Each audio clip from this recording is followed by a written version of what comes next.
अस्सलामुअलैकुम। अब तक की अहम खबरों के साथ मैं हूं शहजाद खान। नजर डालेंगे हेडलाइंस पर। आर्मी चीफ से तुर्क वजीर दिफा की मुलाकात, दो तरफा सिक्योरिटी ताउन और अफगानिस्तान की सूरत हाल पर गौर। खित्ते में अमन व इस्तेहकाम की कोशिशों को मजीद बढ़ाने पर इत्तफाक। जनरल कमर जावेद बाजवा से चीनी सफीर की भी मुलाकात। DGISI lieutenant general Faiz Hamid की भी शिरकत। सी पैक पर पेशरफ्त और इलाकाई सलामती की सूरत हाल पर गौर। दो तरफा स्ट्रेटेजिक शराकत दारी मजीद मजबूत बनाने का अज़्म।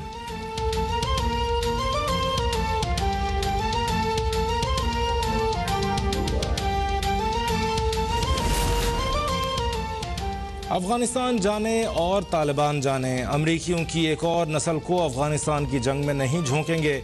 अमरीकी सदर जो बाइडन का अशरफ गनी हुकूमत को वाज़ेह और दो टोक पैगाम। कहा, तालिबान के खिलाफ अपना दिफा अफगान अफवाज की ही जिम्मेदारी है। 31 अगस्त को अमरीका अफगानिस्तान से मुकम्मल तौर पर निकल जाएगा।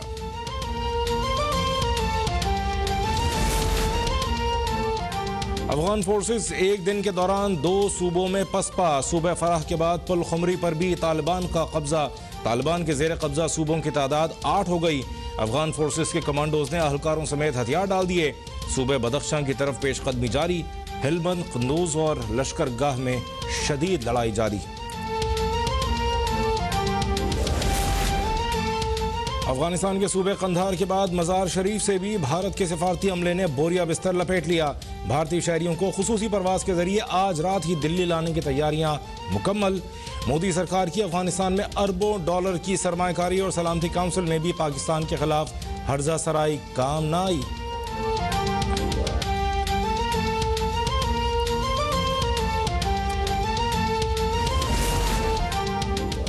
EU डिसइंफो लैब के बाद भारत और अफगानिस्तान का पाकिस्तान के खिलाफ एक और ऑनलाइन प्रोपेगेंडा बेनकाब। G5 इंटरनेट ऑब्जर्वेटरी की रिपोर्ट ने भांडा फोड़ दिया। मोदी और अशरफ गनी सरकार ने अफगान अमन अमल की कामयाबी की राह में रोड़े अटकाए। सोशल मीडिया के सहारे सारा मलबा पाकिस्तान पर गिराने की कोशिश की गई। मकसद पाकिस्तान को दुनिया के सामने अमन दुश्मन के तौर पर पेश करना था। National security adviser Moeed Yusuf कहते हैं, अमन दुश्मन भारत का मकरू चेहरा फिर पूरी दुनिया के सामने आया हो गया।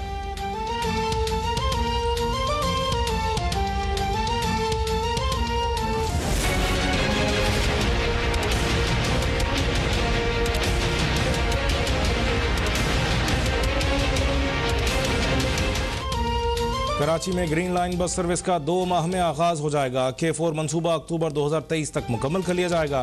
कराची में वज़ीर आज़म इमरान खान को ट्रांसफॉर्मेशन प्लान पर ब्रीफिंग। वज़ीर आज़म के विफाक के तहत तमाम मंसूबों को जल्द अज जल्द मुकम्मल करने की हिदायत।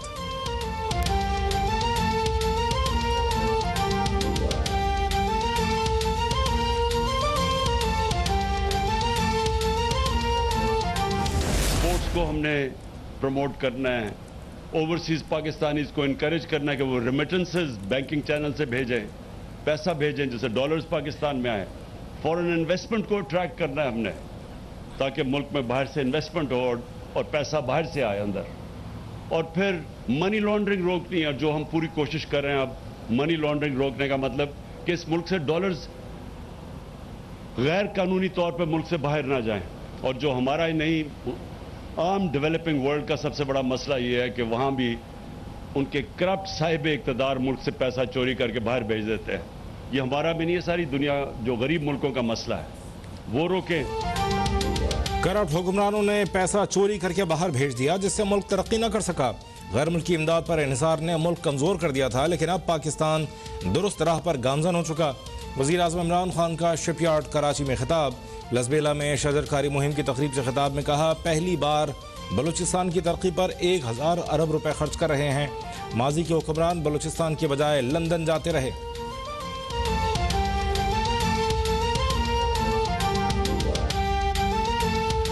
अगर अपोजिशन सीरियस है, अगर अपोजिशन मिल के अदम एतमाद पहले बुजदार के खिलाफ फिर इमरान खान के खिलाफ लेकर आते हैं, तो कल हुकूमत गिर जाएगी। ये बहुत अनस्टेबल हुकूमत है, इलिजिटिमेट हुकूमत है ही, लेकिन ये बहुत ही अनस्टेबल है। और हम समझते हैं कि किसी भी वक्त आम इंतखाबात हो सकते हैं। ये हुकूमत जल्द जा रही है, आने वाली हुकूमत पीपल्स पार्टी की हुकूमत होगी जो अवाम के मसाइल हल कर सके। वज़ीर आज़म के 1100 अरब रुपए के कराची पैकेज का क्या हुआ? ऐलान को 1 साल हो गया लेकिन ना एक ईंट लगी, ना एक कतरा पानी मिला। बिलावल भुट्टो का सवाल, दावा किया कि वफाकी हुकूमत गैर मुस्तहकम है, किसी भी वक्त आम इंतखाबात हो सकते हैं। अपोजिशन मुत्तहिद होकर अदम एतमाद लाए तो पंजाब और वफाकी हुकूमत कल ही गिर जाएगी। हुकूमत मुखालिफ हर कुव्वत के लिए पीपल्स पार्टी के दरवाजे खुले हैं।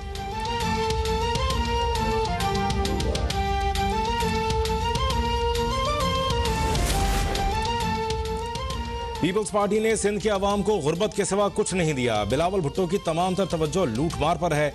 वज़ीर मुमलिकत फारूक हबीब का बिलावल भुट्टो का जवाब, कहा सिंध काबीना में अक्सरियत नैब ज़दा अफराद की है।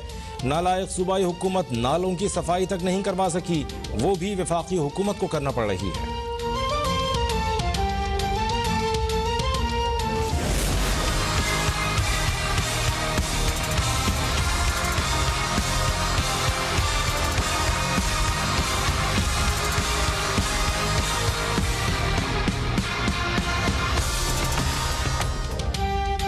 मुल्क में कोरोना की शिद्दत बरकरार, वबा में मुब्तला मजीद 86 अफराद जाँ बहक, 3884 नए मरीजों का इजाफा। गुज़श्ता रोज़ मजमूई तौर पर मुस्बत केसेस की शरह 7.8% रही। कराची में मुस्बत केसेस की शरह 21% से 16% हो गई।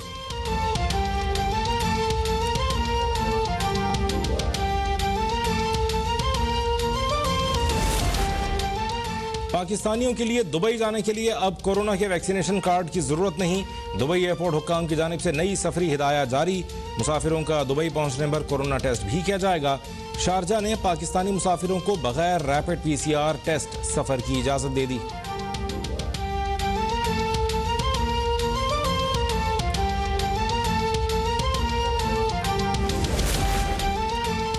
मुहर्रम उल हराम के लिए NCOC की खुसूसी हिदायत जारी। मजालिस और जुलूस में SOPs पर अमल दरामद यकीनी बनाने पर जोर।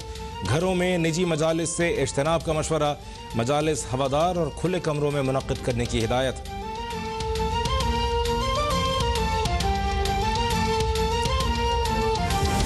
और यौम आज़ादी में सिर्फ 3 रोज बाकी, कौम का जोशो खरोश दीदनी। शहर शहर जश्न आज़ादी की भरपूर तैयारियां, हर सू सब्ज हिलाली परचमों की बहार।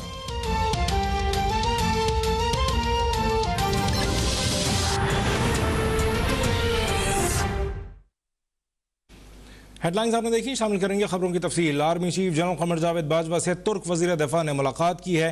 ISPR के मुताबिक मुलाकात में बाहमी दिलचस्पी, दिफाई और सिक्योरिटी ताउन के अमूर पर तबादला ख्याल किया गया है। Army chief general Qamar Javed Bajwa से तुर्क वजीर दिफा ने मुलाकात की है। ISPR के मुताबिक मुलाकात में बाहमी दिलचस्पी, दिफाई और सिक्योरिटी ताउन के अमूर पर तबादला ख्याल हुआ है। खित्ते की सिक्योरिटी सूरत हाल, अफगान अमन अमल से मुतालिक अमूर भी ज़ेर गौर आए हैं। ISPR के मुताबिक इस मुलाकात में बाहमी ताउन, खित्ते में अमन की कोशिशों को मजीद बढ़ाने पर इत्तफाक किया गया है। तुर्क वज़ीर दिफा ने इलाकाई और आलमी अमूर पर पाकिस्तान के मौक़िफ़ की हिमायत की है। Army chief general Qamar Javed Bajwa से तुर्क वज़ीर दिफा ने मुलाकात की है। ISPR के मुताबिक मुलाकात में बाहमी दिलचस्पी, दिफाई और सिक्योरिटी ताउन के अमूर पर तबादला ख्याल किया गया है। गजाला नौरीन हमारी नुमाइंदा मौजूद है, उनसे मज़ीद जानेंगे। गजाला, अपडेट कीजिएगा।